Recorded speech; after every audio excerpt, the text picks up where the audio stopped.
அவை நல்ல நல்ல அடியாரவர்க்கு நிகழே நஞ்சனே கண்டம் எந்தை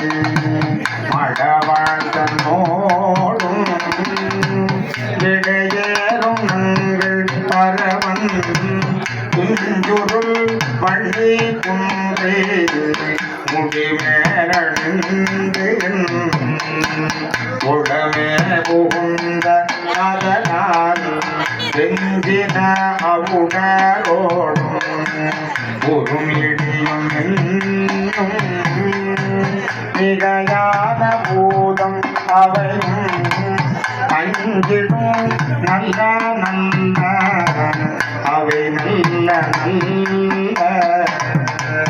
அடியாரவர்க்கு நிகழே வாழ்வதே